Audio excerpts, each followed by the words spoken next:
Assalamualaikum, mero naam Rabia. Welcome to Malaysian Connections, Nepal. Today I'm going to react on the why Kathmandu is the capital of Nepal. Why? It's history of Nepal and the channel name is eKagaj. Are you guys ready? Let's watch it. This is Gorkha, a small municipality in Nepal. According to the 2011 census, it had a population of 50,000. Okay. This is Kathmandu. It is the capital city of Nepal. In 2011, it had a population of 1 million. Just from the aerial images of these two places, we can see a lot of difference between the two. Compared to Gorkha, Kathmandu is packed with concrete buildings, roads and people. Satellite images show Kathmandu as a blot of grey surrounded by green. Gorkha, on the other hand, has hardly any grey spots, a testament to how little infrastructure has been built here. Now, obviously, one is the capital of our country, while the other seems like it's barely even a town. But Gorkha was once the starting point of a unification campaign that would give rise to the modern-day Nepal, a campaign that would unite numerous fractured kingdoms into a country that could resist the British Empire. The reason Kathmandu is the capital of Nepal is intertwined with the story of how this small kingdom rose to be able to withstand a global superpower, and this story starts with this man. This is Prithvinarayan Shah, the first king of the Kingdom of Nepal. But before he was the king of Nepal, he was but a ruler of this small town of Gorkha, which was then known as the Kingdom of Gorkha. In 1743 AD, he set out on a campaign to unify small kingdoms around Gorkha. He started with Nuwakot, Kirtipur, Makwanpur and Chokod. But when he reached Kathmandu, he did something strange. He decided to proclaim himself as a monarch of the Kingdom of Nepal, centralize this region for future conquest and not his own Kingdom of Gorkha. More than 250 years later, the Shahs no longer rule Nepal. Today, it is a federally parted and democratically ruled republic, but Kathmandu still remains Nepal's capital.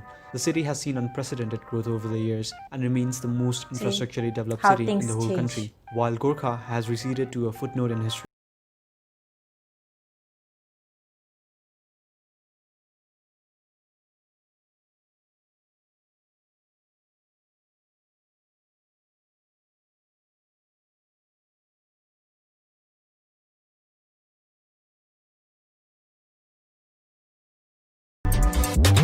Nice video.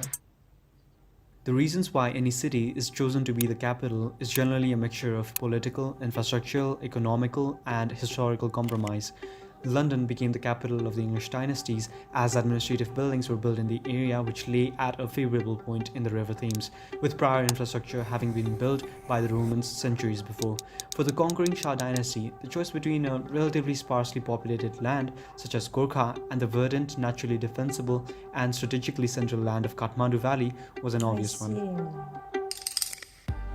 Even before the conquest under the Shah dynasty, Kathmandu Valley was home to the Newars and the dynasty of Malay kings and was called by foreigners as Nepal, Sanskritized word for Newa, which is what the inhabitants call themselves. Far from its current borders, medieval Nepal occupied much less territory in every direction than its early modern and modern counterparts.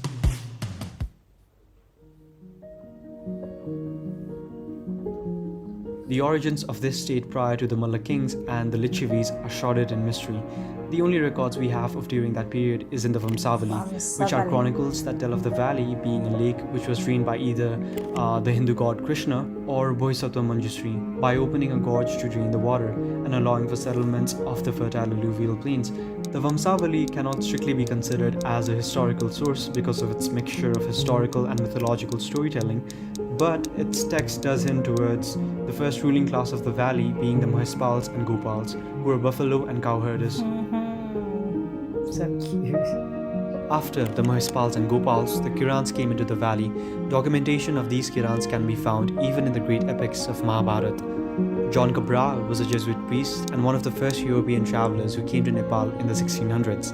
In accounts of his travel to Nepal, we can find the geographical importance of Nepal in connecting the Indian subcontinent to China. Cabral wanted to travel to China to spread Christianity, and on finding the route to Tibet via Nepal, he called it the gateway to the whole of Taradi China and many other pagan countries. His accounts also mention that the road through Nepal was perfectly safe and was used by many travelers. Accounts from Chinese travelers such as monk Fa Xing and monk Zhu Zhang during the Jintang dynasty also provide evidence of a continuous Nepali identity for the valley inhabitants from early periods. But why did this region turn into such a hotspot for settlers? Well, Kathmandu lies on an ancient lake basin. Historians propose that this is the same lake mentioned in the Manjushri mythos. The remnants of an ancient lake is the reason Kathmandu has a large fertile plain for sustaining a booming population. Besides the obvious benefits of good soil and relatively regular rivers, the valley lies in an important transit point between the two historically rich regions of the Indian subcontinent and the Chinese heartlands. Yeah, The in wealth of between. Kathmandu flowed from its commercial enterprise and tradesmen that worked between the two regions. Nepali work and craftsmen were prized, notably in the 13th century AD, as evidenced by the emergence in the Yuan Chinese codes of the artist and architect Oraniko. Trade in the copper works, idols, and statues flowed from chiefly the Kathmandu Valley, whose artisans and specialized workers were stratified in a caste system by the Mulla dynasty. The chief influential factor in the artwork and constructions of Wood the people carving. was the Buddhist influence.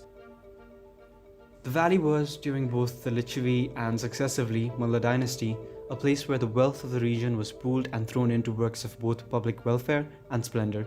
Sociocultural wealth for the city can be seen in the complexity of the artwork and architecture for the time periods, and the structures of that time that are still standing till date, although in repaired or reconstructed state. Works on temples and public water amenities such as springs help provide the urban texture of Kathmandu that is still viewable today. The old name for one of the cities of the valley, Kathmandu proper or Kashtamandav, comes from one of these public amenities, literally translating into wood-covered shelter.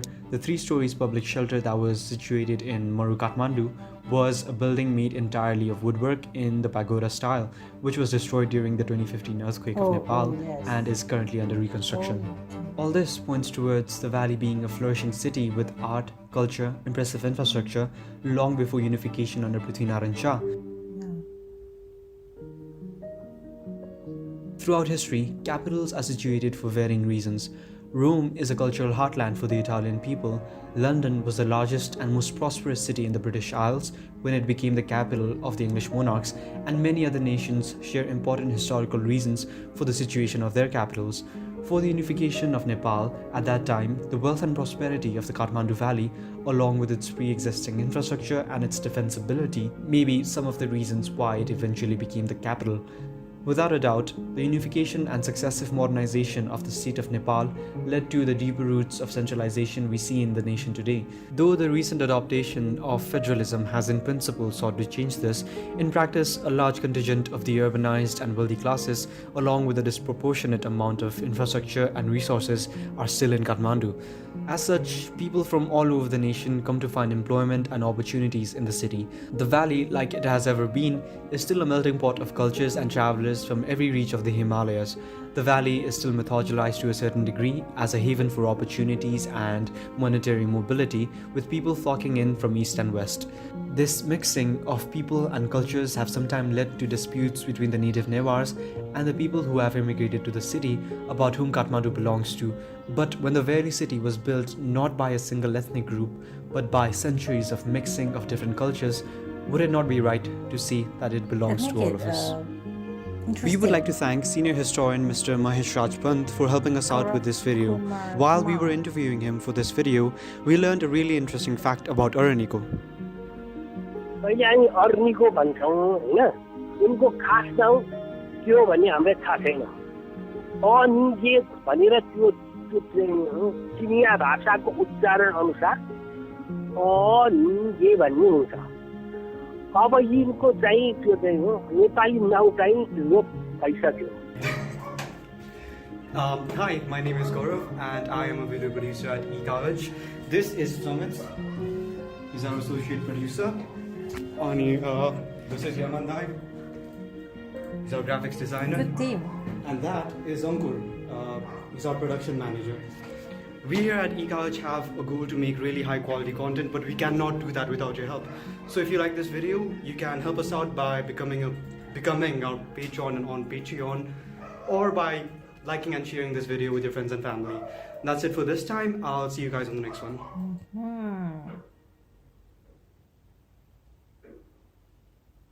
Okay, we are doing our part.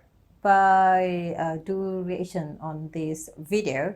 So you do your part by watch this video, my video, and share it with your family and friends as well. Okay, so it will be spread all over the world, and they will know why Kathmandu is the capital of Nepal.